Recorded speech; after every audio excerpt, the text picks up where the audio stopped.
참으로 고귀한 생명의 몸짓들입니다. 하나님을 향하여 끝없는 찬양을 쏟아내고 있는 이 자연의 아름다운 몸짓들. 이 가운데 우리도 한켠에 서서 함께 찬양하고 싶습니다. 하나님께서 말씀으로 창조하신 이 세계, 하나님 말씀이 살아 역사하시는 하나님 선교하시는 이 미시오데이 장으로 우리를 부르십니다. 우리 하나님의 자비로우신 사랑이 항상 여러분과 함께 하시기를 축원합니다. 카페입니다. 제2편 제사장 나라 수립 제1장 제사장 나라 백성.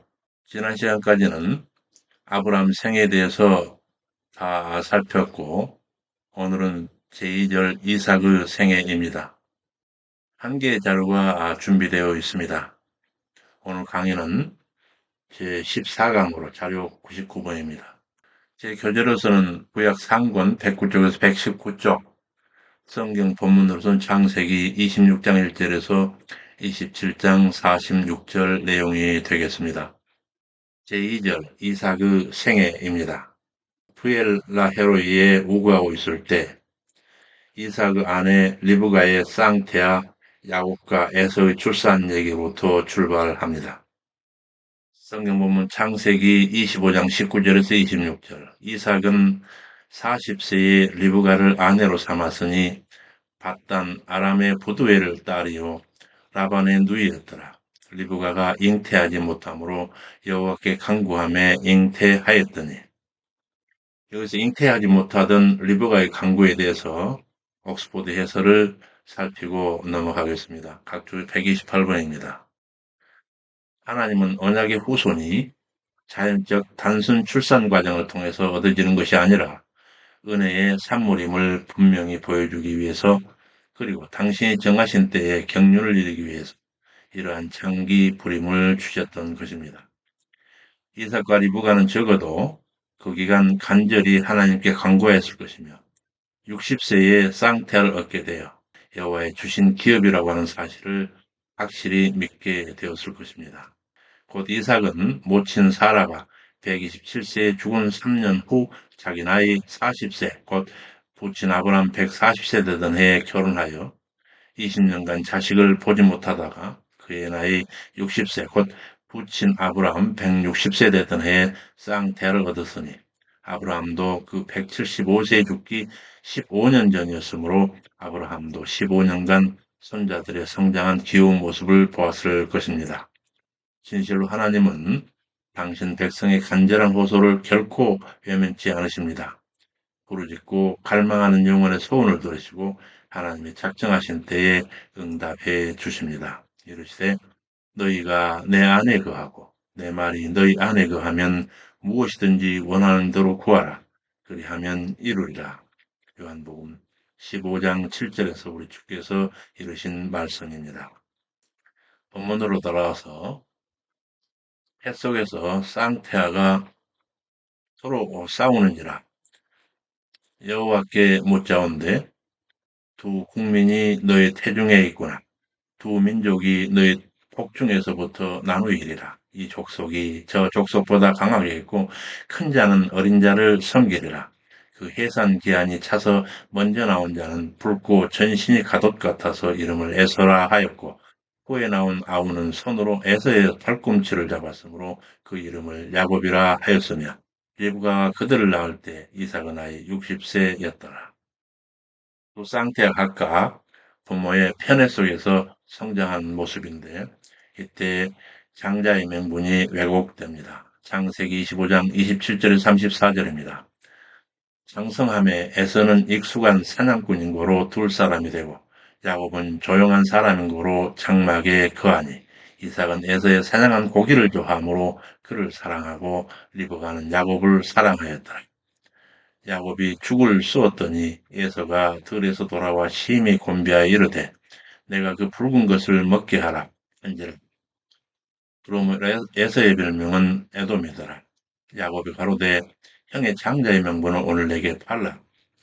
에서가 내가 죽게 되었으니 명분이 무엇이 유익하리요? 야곱이 이르되 오늘 내게 맹세하라. 에서가 맹세하고 장자 명분을 야곱에게 판지라. 에서가 장자 명분을 경홀히 여김이었더라. 이 장자 명분에 대한 에서의 자서에 대해서 옥스포드가 해설하고 있습니다. 각주 130번 에서가 죽 한 그릇에 이러한 장자 명분과 장자권을 팔았다는 것은 결코 변명할 수 없는 매우 큰 잘못입니다. 왜냐하면 근동 사회에서 장자권은 매우 소중한 것이었기 때문에 그렇습니다. 즉 장자는 아비의 권위를 공식 승계받고 사회적으로도 한 가문의 대표자로 인정받을 뿐만 아니라 다른 형제들보다 유산도 배나 받게 됩니다. 해석의 생각이 장자권은 그렇게 간단하게 매매할 수 있는 성격의 것이 아니라고 생각했기 때문일 것입니다.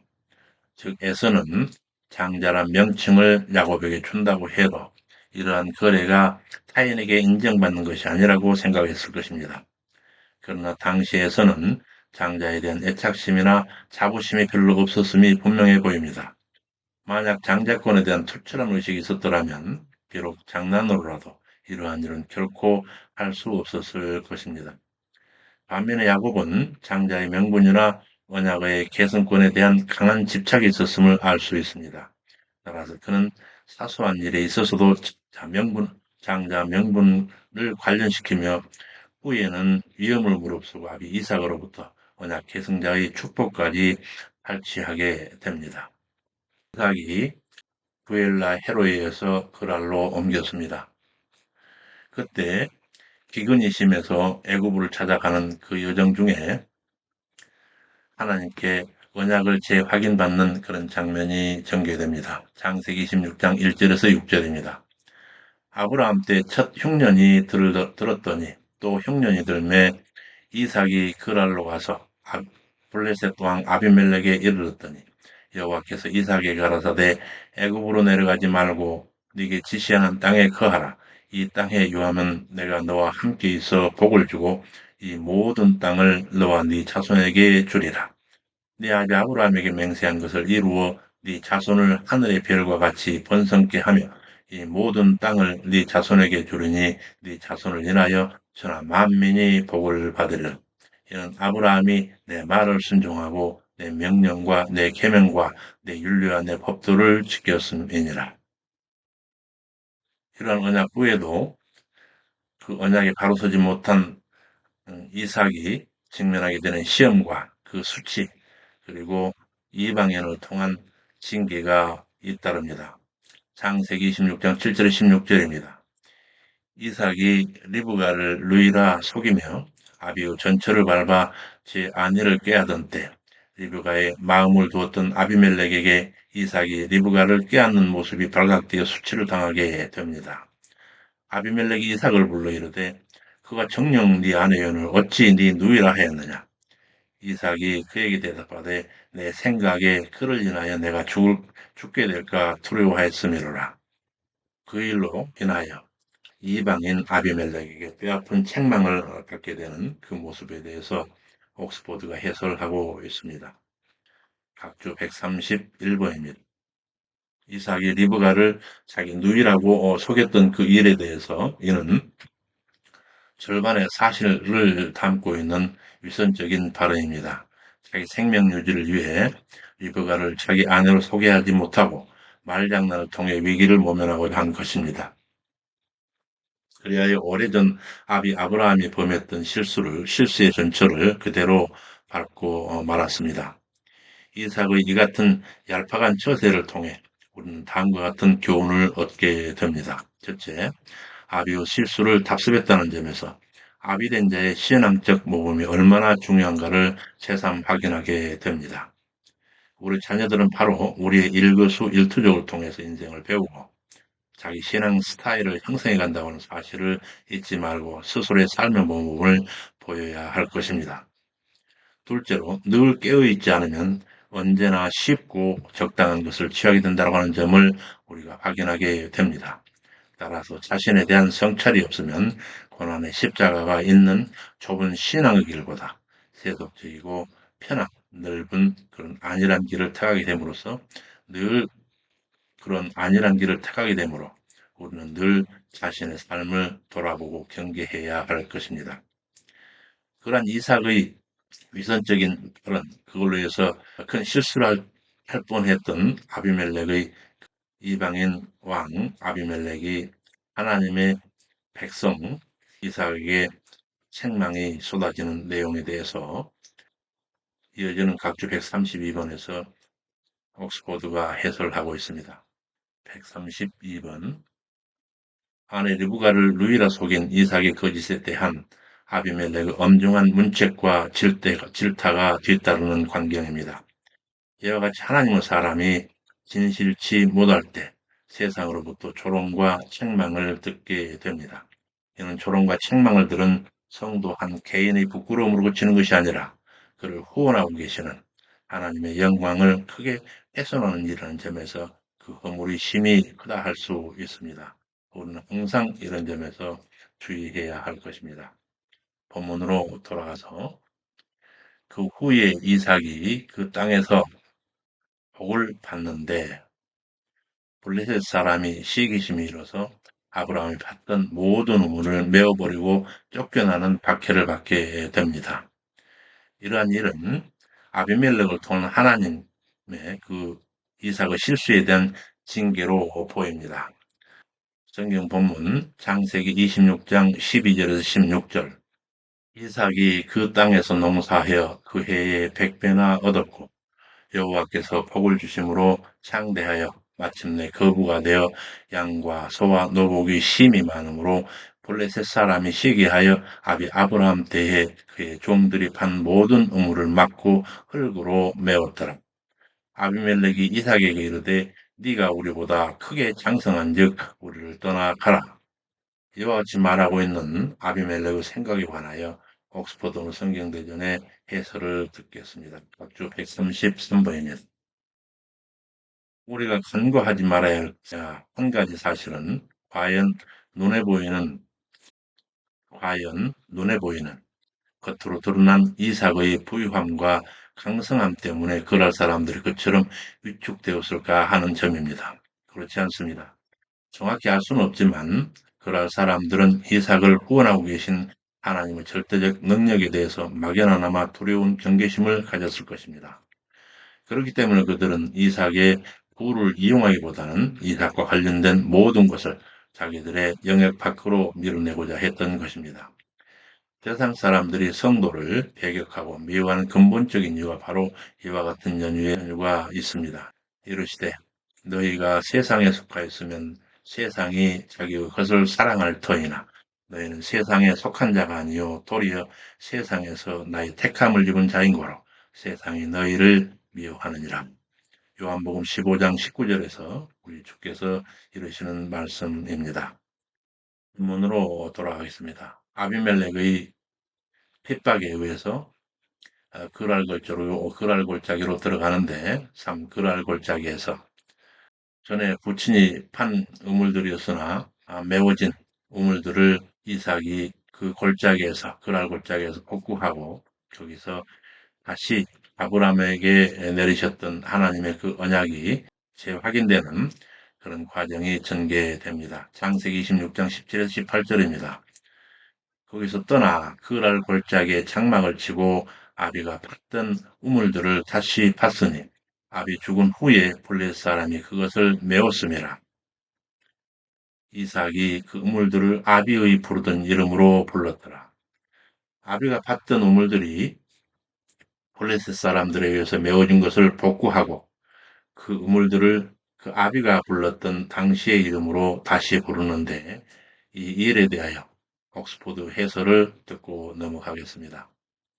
각주 135번에서 135에서 136 그렇게 아비가 봤던 우물들이 블레셋인들에 의해서 메워진 그 우물을 다시 파고 또 아비가 부르던 이름으로 그 우물들을 다시 불렀던 그러한 행동 이러한 행동으로서 이삭은 아브라함의 언약의 계승자임을 입증하였고 더욱이 아비멜렉과의 다툼이나 분쟁 대신에 온유와 화평을 추구함으로써 하나님 백성의 진면목을 드러내 보였습니다. 진실로 하나님은 온유하고 겸손한 인생에게 그 기업되는 땅을 허락하십니다.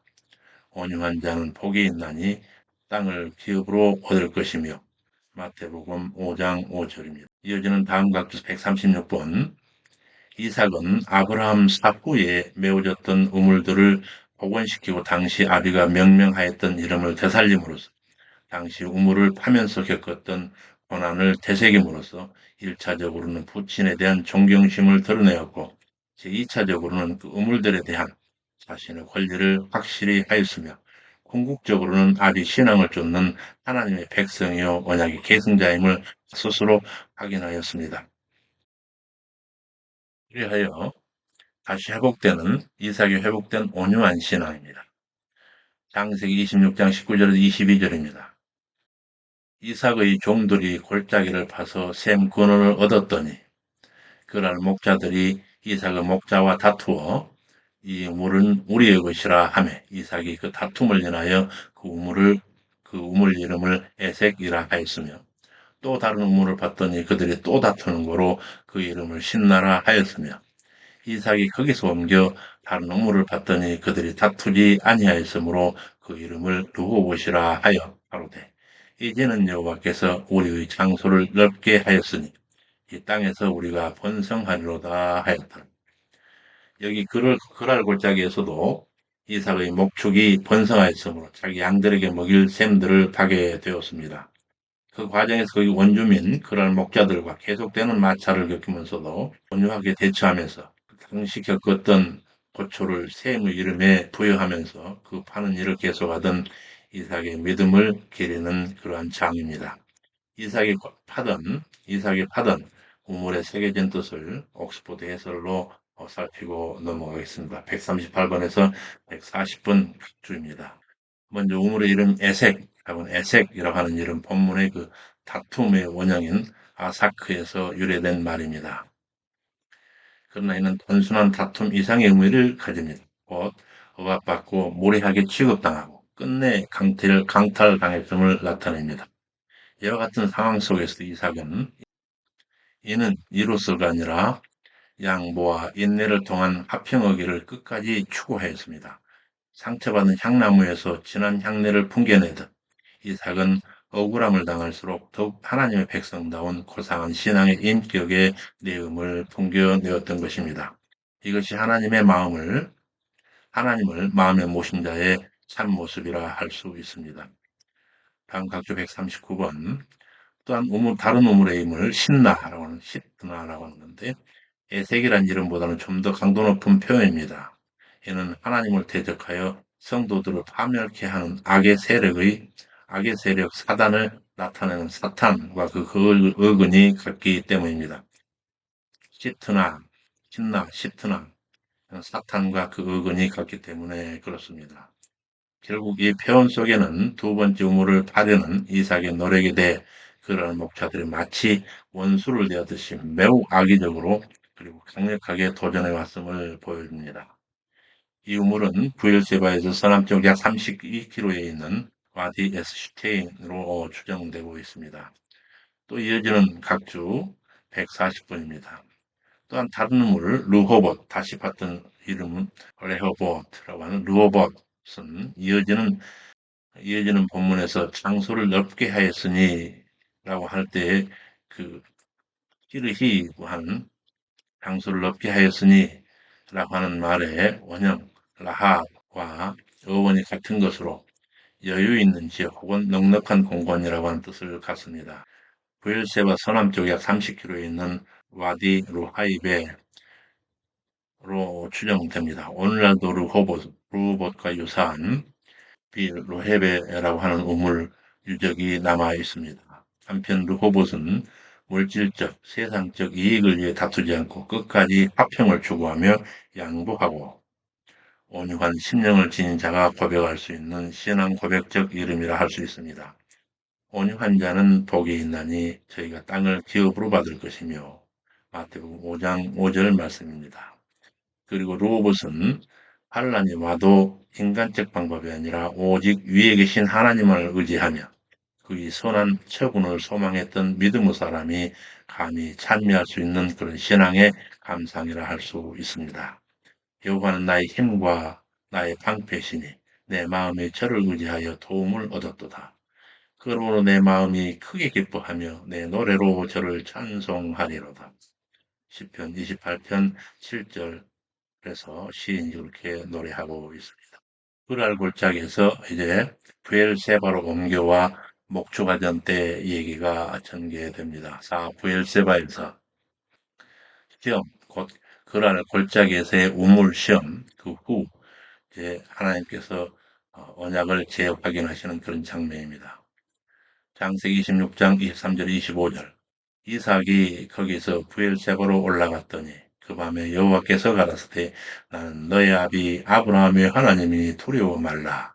내 종 아브라함을 위하여 너와 함께 있어 너에게 복을 주어 너의 자손으로 번성케 하리라 하신지라. 이삭이 단을 쌓아 여호와 이름을 부르고 장막을 쳤더니 그 종들이 거기서도 우물을 받더라. 이때 이삭이 비로소 하나님을 향하여 단을 쌓았고 거기 거주지로 삼다라고 하는 의미로 장막을 쳤던 일에 대해서 옥스포드가 해설하고 있습니다. 각주 142, 143번을 살피겠습니다. 이삭은 이때 처음 제단을 쌓았습니다. 여기서 두 가지 교훈인데 첫째는 성도는 비록 고난 중에도 하나님의 말씀으로 위로를 받고 평안을 누리며 둘째로 주님 사랑을 확인한 인생은 무엇보다 주를 향해 감사와 찬양을 올려야 한다는 것입니다. 여기 여호와의 이름을 불렀더라 함은 이로써 이삭이 아비의 신앙을 온전히 전수받아 신실하신 여호와의 이름을 대외적으로 선언하며 공식적으로 예배를 드렸던 모습입니다.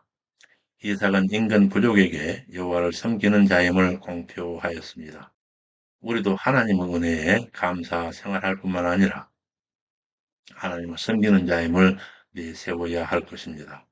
이어지는 다음 각주 143번 거주지 삼는 곧 장 그리고 우물 모두 유목민에게 삶 자체를 의미하는 것입니다. 따라서 장막을 쳤다 하는 것은 그곳을 거주지로 정했다라고 하는 뜻이며 우물을 팠다 하는 것은 그곳을 생업의 중심으로 삼다 하는 뜻입니다. 실제로 이곳 부엘세바는 향후 이삭 가문의 생활 근거지가 되었습니다. 그래서 본문으로 돌아가겠습니다. 그런 속에 이방에 드러내신 여호와의 영광, 부엘세바 조약이 체결됩니다. 창세기 26장 26절에서 33절 내용입니다.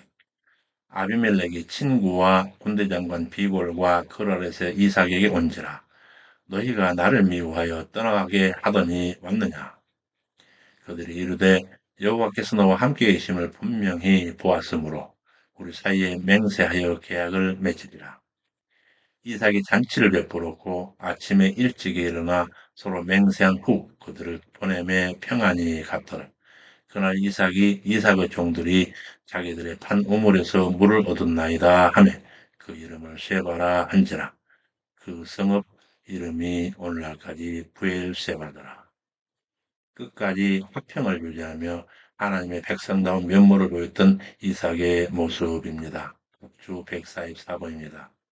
끝까지 화평을 추구하며 마침내 하나님께 영광을 돌린 이삭의 이 아비멜렉과 평화를 이루는 바로 그날 종들이 팠던 우물에서 힘찬 물길이 솟아 은혜가 즉각적으로 주어졌음을 시사하고 있습니다.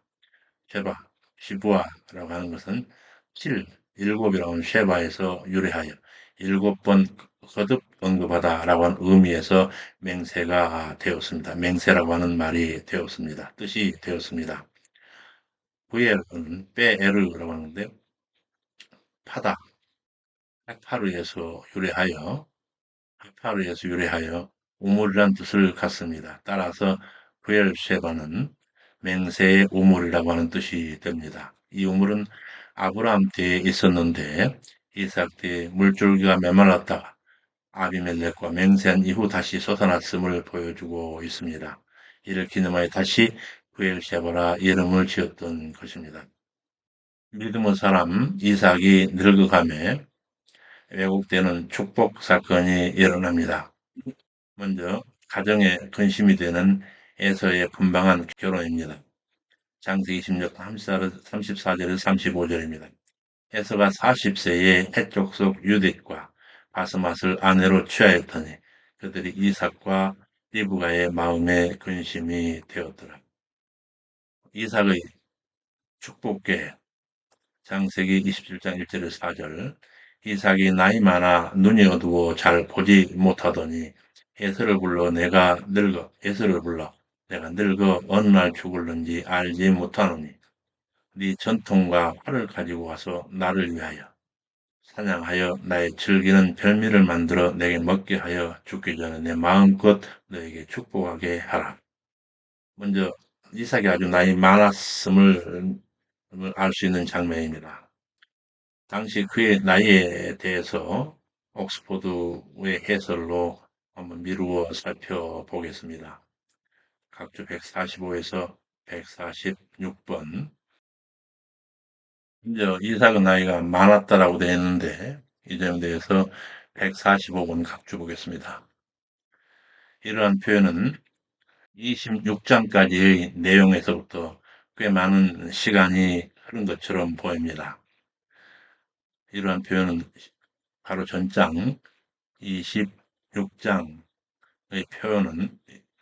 표현과의 사이에 많은 시간적 공백이 있었음을 암시하고 있습니다. 실제로 야곱이 형 에서의 축복을 가로채고 외삼촌 라반의 집으로 도망하는 사건을 다루고 있는 본장 이 27장은 야곱 난 77세 때 이루어진 일입니다.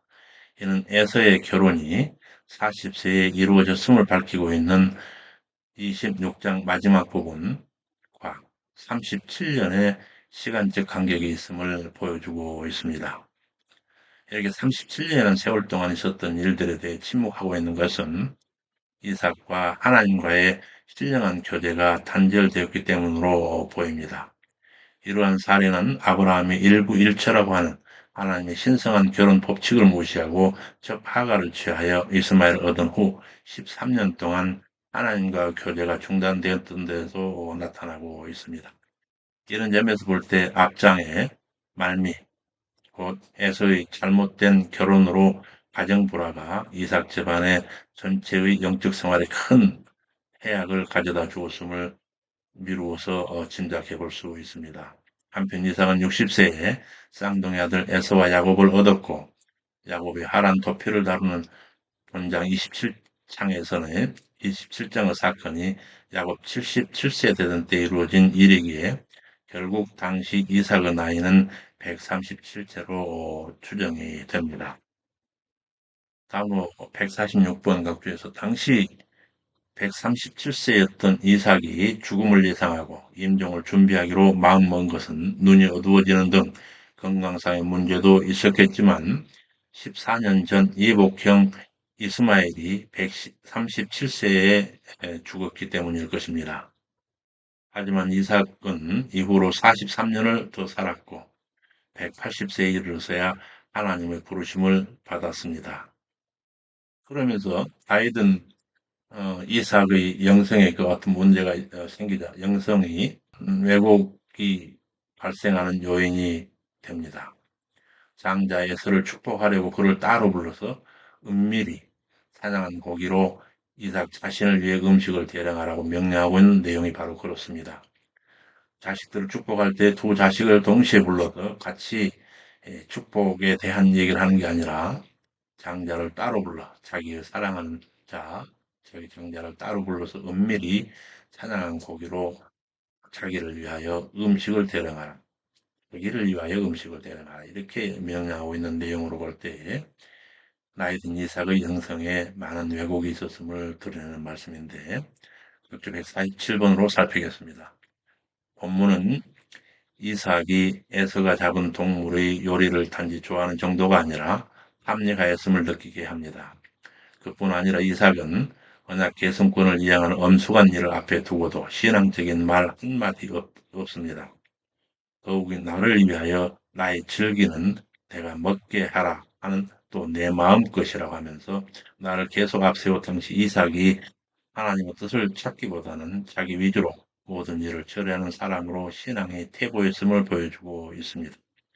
이처럼 비록 신앙이라 하더라도 항상 깨어있지 않으면 이삭과 같이 영적으로 우둔한 사람으로 전락할 수밖에 없습니다. 문으로 돌아가서 예수를 불러 내가 늙어 어느 날 죽을는지 알지 못하노니 내 전통과 활을 가지고 와서 나를 위하여 찬양하여 나의 즐기는 별미를 만들어 내게 먹게 하여 죽기 전에 내 마음껏 네게 축복하게 하라. 이러한 말을 리브가가 들었습니다. 그래야 리브가의 개교로 축복이 왜곡되는 그렇게 결국은 그 쌍태를 잉태했을 때 꾸었던 태몽이 실현되는 그런 일이 전개됩니다. 창세기 17장 5절에 17절입니다. 그 말을 리브가가 들었더니 에서가 사냥하려고 나아가매 야곱에게 네 부친이 네 형에게 사냥하려다가 별미를 만들어 먹게 하여 죽기 전에 여호와 앞에 축복하게 하라 하셨으니 그런즉 내가 너에게 명하는 대로 염소 좋은 새끼를 가져오면 그것으로 너의 부친의 즐기시는 별미를 만들리니 그것을 가져 부친께 드려 네게 축복하도록 잡수시게 하라. 야곱이 모친에게 형은 털사라며 나는 매끈매끈한즉 만지실진데 속이는 자로 베일지라. 복은 고사하고 저주를 받을까 하나이다. 어미가 내 아들아 너의 저주는 내게로 돌리리니 내 말만 쫓아 가져오라. 그거 가져왔더니 어미가 아비의 즐기는 별미를 만들었더라. 리브가가 맏아들 에서의 좋은 의복을 취하여 작은 아들 야곱에게 입히고 염소 새끼의 가죽으로 그의 손과 그 목의 매끈매끈한 곳에 꾸미고 별미와 떡을 아들 야곱의 손에 주매 리브가가 쌍태를 임신한 때에 여호와께 받았던 그 태몽을 마음에 간직하고 있던 터라 혹 남편의 축복이 어긋남이 될까 해서 전전긍하던 리브가의 모습입니다. 이와 같은 리브가의 인간적 회개에 대해서 옥스포드가 해설하고 있습니다. 각주 148번입니다. 각주 148번 태몽을 간직해 오던 리브가는 하나님의 뜻을 깨닫는 데는 안목이 뛰어났지만 실행을 옮김에 있어서 인간적 계획과 수단을 동원함으로써 크게 실수를 하게 됩니다. 하나님의 뜻을 이루면 목적도 물론 선해야 하지만 방법도 성경적이어야 합니다. 예를 리브가처럼 내가라고 하는 자아를 내세우는 인생은 실패할 수밖에 없으며 마음 중심을 하나님께 내어드리는 인생만이 성공을 보장받는다고 하는 교훈이 되겠습니다. 이르시되 너는 마음을 다하여 여호와를 의뢰하고 너의 명철을 의지하지 말라. 너는 범사에 그를 인정하라. 너의 길을 지도하시리라. 잠언 3장 5절에서 6절 말씀입니다. 여기서 본문으로 돌아가겠습니다. 아비의 축복으로 이제 그 결정되는 야곱의 분봉이 드러납니다. 창세기 27장 18절 19절 이삭이 야곱에게 이르되 아들아 가까이 오라 네가 에서인지 만지려 하노라. 이삭이 가로되 네가 참 내 아들 에서냐 그가 그러하나이다. 아비 가까이 가니 만지며 음성은 야곱의 음성이나 손은 에서의 손이로다 하며 손이 털이 있으므로 능히 분별하지 못하고 축복하였다. 내 아들의 향취는 여호와의 주신 팥의 향취로다. 이렇게 모친의 개교에 동참하는 야곱의 행위와 영성에 어두워진 이삭의 축복의 긴장감 속에 그러나 하나님의 뜻은 인간의 많은 개입에도 불구하고 원래 계획하신 대로 이루어 가십니다. 이에 대해서 옥스포드 해설을 듣고 가겠습니다. 각주 149, 150이 되겠습니다. 눈 하나 깜짝하지 않고 예, 접니다. 라고 하는 눈먼 아버지를 속이는 야곱의 그 대담한 모습을 우리는 발견합니다. 아버지를 속인 야곱은 훗날 그도 자식들에게 사랑하는 아들 요셉이 죽었다라고 하는 속임을 당하게 됩니다. 이르시되 스스로 속이지 말라. 하나님은 만홀히 여기심을 받지 아니하시나니 사람이 무엇으로 심든지 그대로 거두리라. 자기 육체를 위하여 심는 자는 육체로부터 썩어질 것을 거두고 성령을 위하여 심는 자는 성령으로부터 영생을 거두리라. 갈라디아서 6장 7절에서 8절 사도 바울 선생의 고백입니다. 하나님의 원래의 뜻은 왜곡됨이 없이 그대로 이루어지는데 다음 각주 150번입니다. 이삭의 축복 내용 중에 이삭의 축복 내용에 내 아들의 향취는 여호와의 주신 밭의 향취로다 할 때 이 밭에 대해서 각주 150번 보겠습니다. 이 밭은 하나님께서 아브라함을 갈대아 우르에서 불러내시면서 약속하신 젖과 꿀이 흐르는 그 가나안을 가리키는 것입니다. 여기서 이삭의 축복이 단순하게 아비가 자식에게 주는 유언이나 장자로서 인정 정도가 아니라 하나님과 아브라함 사이에 맺어진 구속 언약적 차원에서의 신령한 하늘 보고의 언약입니다. 야곱이 축복을 그렇게 간절하게 사모했던 것입니다. 우리 역시 영적으로 아브라함의 후손이며 하나님 자녀로서 하나님 나라를 상속받는 자들입니다. 이런 신령한 하늘의 복을 세상 어떤 복보다 더 사모할 줄 아는 성숙한 신앙인들이 다 되어야 할 것입니다. 내 아들 향치는 여호와의 복 주신 밭의 향치로다. 하나님은 하늘의 이슬과 땅의 기름짐이며 풍성한 곡식과 포도주로 내게 주시기를 원하노라. 만민이 너를 섬기고 열국이 네게 굴복하리니 네가 형제들이 주가 되고 내 어미 아들들이 너에게 굴복하며 너에게 저주하는 자는 저주를 받고 네게 축복하는 자는 복을 받기를 원하노라. 이 축복이 보게 되는 하늘의 이슬에 대해서 옥스포드 해설을 듣고 넘어가겠습니다. 각주 151번입니다. 메마른 팔레스틴에는 우기인 겨울철 3, 4개월 정도를 제외하고는 1년 내내 비가 거의 내리지 않는 건기입니다. 이 기간 작물이나 과실들은 새벽 이슬의 힘으로 살아갑니다. 우기는 우기의 비는 물론 건기의 이슬도 하나님 은혜요 복으로 간주하며 회개치 않는 자들에게는 이슬이 그치는 것은 저주가 임한다고 믿었습니다. 일교차가 큰 팔레스틴은 밤중에 지중해에서 많은 습기를 머금고 불어오는 서풍이 대륙에서 불어오고 차고 건조한 북풍을 만나 아침에 이슬이 풍부하게 내렸습니다. 이러한 이슬은 1년에 거의 250이나 내린다고 합니다. 이 사실 하나만으로도 농작물에 미치는 이슬의 영향과 그 비중이 어떠한지 우리는 실감하게 됩니다. 다시 본문으로 돌아가서 장자 에서의 분복은 왜곡되는데 그 내용을 살필 장자 에서의 분복을 보겠습니다. 창세기 27장 30절에서 40절. 이삭이 축복을 마쳐 야곱이 아비 앞에서 나가자 곧 에서가 사냥하여 돌아온지라 너는 누구냐 맏아들 에서로소이다. 이삭이 심히 놀라 너 오기 전에 내가 먹고 축복하였은즉 그가 정령 복을 받을 것이니라. 에서가 듣고 방성대고 하며 내 아버지여 내게 축복하소서. 이삭이 가로되 네 아우가 간교하게 와서 너의 복을 뺏어갔도다. 당초 이삭이 의도했던 그 축복이 왜곡되었음을 깨닫고 그러한 이삭과 장자 에서의 그 충격받는 장면이 전개되고 있습니다. 이에 대해서 옥스포드 해설을 듣겠습니다. 각주 152번, 153번입니다. 뜻밖의 사건의 이삭이 몹시 큰 두려움에 사로잡혔음을 보여주고 있습니다. 하지만 이런 이삭의 두려움은 다른 사람을 잘못 축복했다고 하는 생각에서 나온 것이 아니라 자칫하면 하나님의 거룩한 뜻을 저버리고 다른 사람을 축복할 뻔하였다라고 하는 생각에서 나온 안도의 전율이었습니다.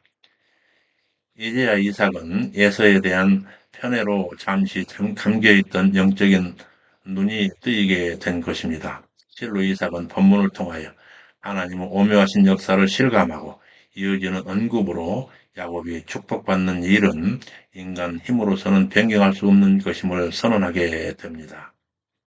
하는 내용이 너 오기 전에 내가 먹고 축복하였은지 그가 정령 축복을 받을 것이라 이렇게 한 내용에 대해서 이렇게 선언하고 있습니다.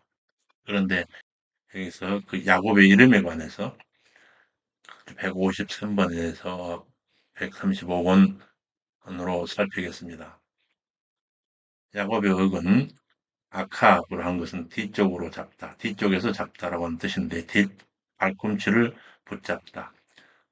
이런 꿈치를 붙잡다라는 뜻에서 계략을 꾸미며 밀어내다라는 뜻으로 표현되고 이걸 다시 속이다라는 뜻으로 발전하였습니다.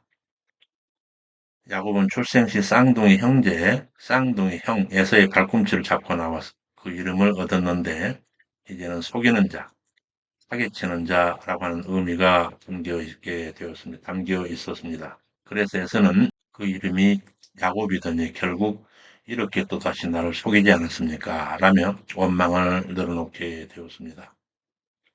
비록 강교한 야곱이었지만 하나님께 큰 은혜를 입고 이스라엘이라고 하는 새 이름을 받아서 훗날 아브라함과 이삭의 뒤를 이어서 구속 역사의 계승자가 되는 복을 받았습니다. 우리도 야곱과 같이 자신의 이익을 위해 다른 사람을 해치는 죄악된 성품을 지닌 자로서 영원히 죽을 수밖에 없는 타락한 인생이었으나 천국 백성, 하나님의 자녀가 된 것은 모두 하나님의 은혜요. 복임을 알아야 할 것입니다. 이르시되 너희가 그 은혜를 인하여 믿음으로 말미암아 구원을 얻었나니 이것이 너희에게서 난 것이 아니요 하나님의 선물이라. 행위에서 난 것이 아니니 이는 누구든지 자랑하지 못하게 하려 함이니라. 에베소서 2장 8절 9절 우리의 사도 바울 선생께서 이르고 계십니다. 전으로 돌아갑니다. 이사에 가로되 네 아우가 간교하게 와서 너의 복을 빼앗았다. 에서가 가로되 그의 이름을 야곱이라 함이 합당치 아니하나이까. 그가 나를 속임이 이것이 두 번째니이다. 전에는 나의 장자의 명분을 빼앗고 이제는 내 복을 빼앗았나이다.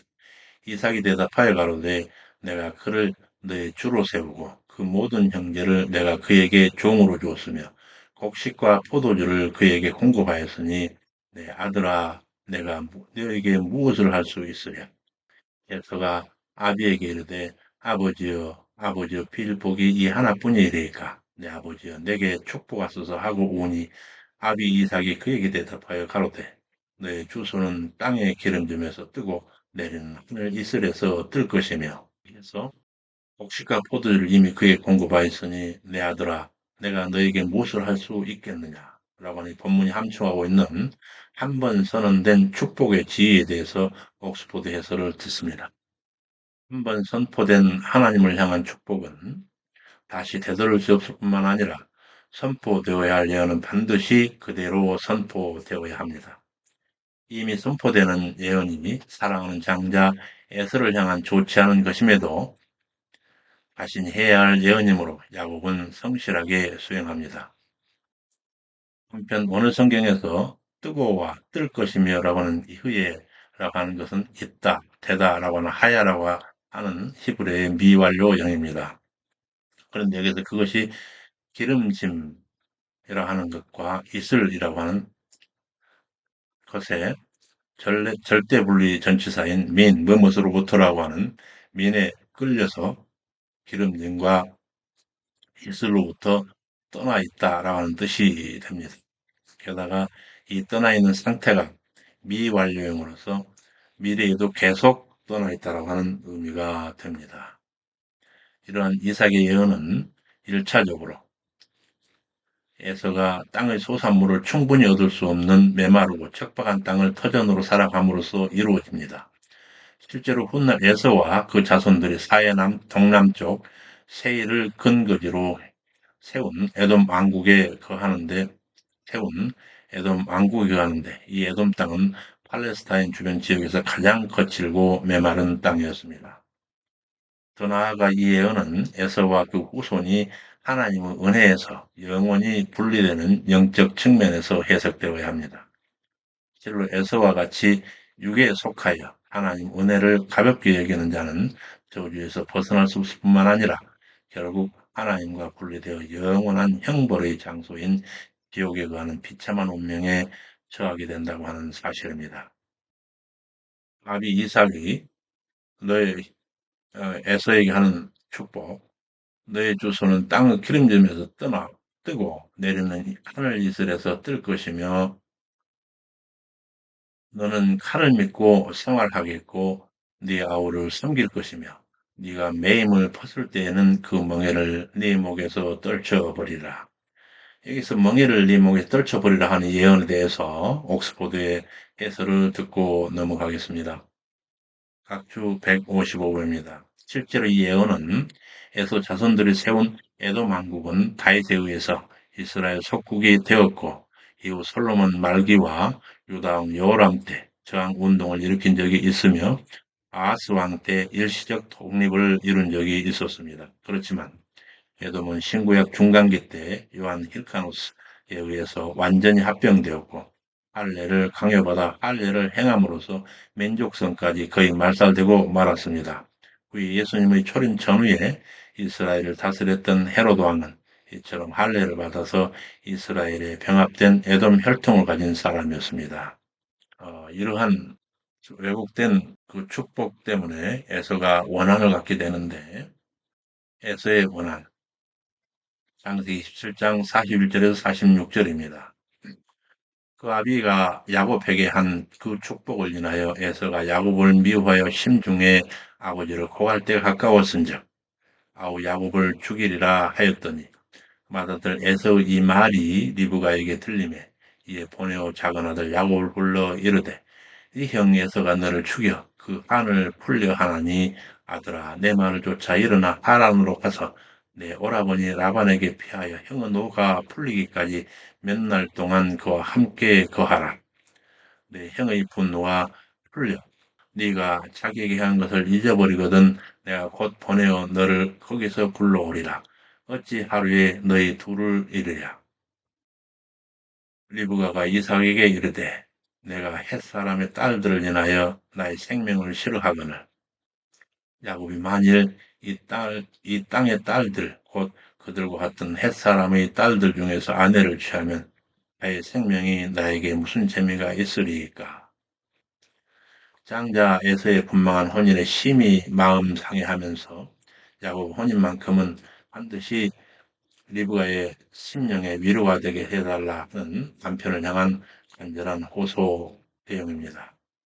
물론 이 호소에는 장자 에서에게서 야곱을 피하게 하려고 하는 이중적 의도를 가지고 있는 호소이기도 합니다.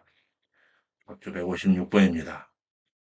리브가의 이러한 간절한 호소는 이삭 역시 공감할 수 있었던 결혼 상대자와 관련된 문제였으므로 결국 그의 마음을 움직였습니다. 그리하여 리브가는 야곱을 에서의 칼날로부터 빼돌려 고향 하란으로 도주시키는 데 성공합니다. 하지만 치밀한 계교와 비계한 방법을 동원하여 눈먼 이삭을 속이고 언약의 계승권을 차남에게 돌린 이 엄청난 작전은 일순간 성공했고 또 그것으로 하나님의 섭리도 성취되기는 했지만 인간적 수단과 방법을 유감없이 발휘했던 리브가는 결국 야곱과 기약 없는 이별을 해야 했고 생전에는 두 번 다시 야곱을 만나지 못하고 눈을 감아야 했습니다. 오늘날 우리들도 리브가와 같이 하나님의 거룩한 뜻이 이루어지기를 간절히 소망합니다. 하지만 그 뜻을 성취하는 방법이 리브가와 같아서는 안 될 것입니다. 우리 성도들은 거룩하신 하나님 뜻과 섭리를 이루기 위해 어떤 생활 모습으로 오늘 하루도 살아가고 있는지 겸손하게 자기 자신을 돌아보아야 할 것입니다. 여기까지 해서 제2편 제사장나라 수립에서 제1장 제사장나라 백성 그중에 제2절 이삭의 생애를 다 마쳤습니다. 다음 시간에는 우리 성경의 주인공이 야곱으로 바뀌어서 제3절 야곱의 전반부 생애를 살피게 될 것입니다. 수고 많으셨습니다. 주님의 자비로우신 은혜가 항상 여러분 가정에 함께 하시기를 축원합니다. 감사합니다. 샬롬.